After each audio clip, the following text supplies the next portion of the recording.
കരിപ്പൂരിൽ ഇന്ന് കൂടുതൽ വിമാനങ്ങൾ സർവീസ് നടത്തുകയാണ്. 24 അന്താരാഷ്ട്ര സർവീസുകളാണ് ഇന്ന് നടത്താൻ പോകുന്നത്. അതേസമയം 30 സർവീസുകൾ റദ്ദാക്കുകയും ചെയ്തിട്ടുണ്ട്. Dubai, Jeddah, Riyadh, Abu Dhabi, Sharjah, Muscat, Ras Al Khaimah എന്നിവിടങ്ങളിൽ നിന്ന് സർവീസ് ഉണ്ടാകും. ജംഷീറിന്റെ കൂടുതൽ വിവരങ്ങൾ നൽകാനായി ജംഷീർ, ഏതൊക്കെ സർവീസുകളാണ് ഇന്ന് ആരംഭിക്കുന്നത്? അതോടൊപ്പം തന്നെ ഏതൊക്കെ സർവീസുകളാണ് ക്യാൻസൽ ചെയ്തിരിക്കുന്നത്? കഴിഞ്ഞ ദിവസങ്ങളെ അപേക്ഷിച്ച് ഇന്ന് കരിപ്പൂർ വിമാനത്താവളത്തിൽ കൂടുതൽ സർവീസുകൾ നടത്തിയിരിക്കുന്നു എന്നുള്ളതാണ് ഏറ്റവും പ്രധാനപ്പെട്ട കാര്യം. കഴിഞ്ഞ ദിവസങ്ങളിലൊക്കെ വിരലെണ്ണാവുന്ന സർവീസുകൾ മാത്രമാണ് വിമാന കമ്പനികൾ നടത്തിയിരുന്നത്. എന്നാൽ ഇന്നിപ്പോൾ കൂടുതൽ വിമാനങ്ങൾ കരിപ്പൂരിലേക്ക് വരുന്നു എന്നുള്ളതാണ്. അതുകൊണ്ട് തന്നെ നമുക്കറിയാം ഈ വിമാനത്താവളത്തിന്റെ പശ്ചാത്തലമൊക്കെ ആളുകളൊക്കെ ഉണ്ട്. നേരത്തെയൊക്കെ നമ്മൾ റിപ്പോർട്ടിങ്ങിന് വരുന്ന സമയത്ത് വിജനമായിരിക്കുന്ന ഒരു സാഹചര്യമായിരുന്നു ഉണ്ടായിരുന്നത്. ഇപ്പോൾ കൂടുതൽ വിമാനങ്ങൾ വരുന്നത് കൊണ്ട് തന്നെ അതിന്റെ ഒരു ആംബിയൻസ് നമുക്ക് ഇവിടെ കാണാനും കഴിയുന്നുണ്ട് എന്നുള്ളതാണ്. ഇന്ന് ഏറ്റവും കൂടുതൽ സർവീസ് നടത്തുന്നത് എയർ ഇന്ത്യ എക്സ്പ്രസ് ആണെന്നാണ് നമുക്ക് മനസ്സിലാക്കാൻ കഴിയുന്നത്.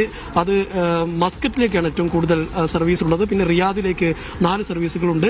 ദുബായ്, അതോടൊപ്പം തന്നെ Jeddah, Abu Dhabi, Sharjah, Ras Al Khaimah ഇവിടുന്നെല്ലാം തന്നെ ഇന്ന് വിമാനങ്ങൾ സർവീസ് നടത്തുന്നുണ്ട് എന്നുള്ളതാണ്. എയർ ഇന്ത്യയുടെ 5 വിമാനങ്ങളുണ്ട്. എയർ അറേബ്യയുടെ 4 വിമാനങ്ങൾ, സലാം എയറിന്റെ 4 വിമാനങ്ങൾ, ഇൻഡിഗോയുടെ 2 വിമാനം, സ്പൈസ് ജെറ്റിന്റെ 2 വിമാനവും ഇന്ന് സർവീസ് നടത്തുന്നുണ്ട് എന്നുള്ളതാണ്. അതേസമയം തന്നെ 30 സർവീസുകൾ കരിപ്പൂരിൽ നിന്ന് റദ്ദാക്കിയിട്ടുമുണ്ട്.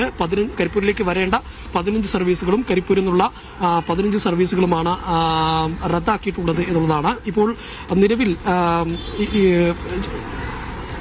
5 വിമാനങ്ങൾ ഇപ്പോൾ ലാൻഡ് ചെയ്തിട്ടുണ്ട് ഇന്നത്തെ ദിവസം. അത് എയർ അറേബ്യ, ഷാർജയിൽ നിന്നുള്ള എയർ അറേബ്യ 4:07 ഇറങ്ങി, മസ്കറ്റിൽ നിന്നുള്ള സലാം എയർ 8 മണിക്ക് ഇറങ്ങി, റിയാദിൽ നിന്നുള്ള ഫ്ലൈനാസ് 5:53 ഇറങ്ങി, മസ്കറ്റിൽ തന്നെയുള്ള എയർ ഇന്ത്യ എക്സ്പ്രസ് 6:25 ഇറങ്ങി, എയർ ഇന്ത്യ എക്സ്പ്രസ് ദുബായിൽ നിന്ന് 8:30 ലാൻഡ് ചെയ്തിട്ടുണ്ട് എന്നുള്ളതാണ്. അതോടൊപ്പം തന്നെ ഈ എയർ അറേബ്യ ഷാർജയിലേക്ക് 5:11 തിരിച്ചുപോയി, മസ്കറ്റിലേക്ക് 4:11 സലാം എയർ തിരിച്ചു, റിയാദിലേക്ക് ഫ്ലൈനാസ് 7:27 തിരിച്ചു, സൗദി എയർലൈൻസ് റിയാദിലേക്ക് ഇനി തിരിക്കും. അങ്ങനെ ഇന്ന് കൂടുതൽ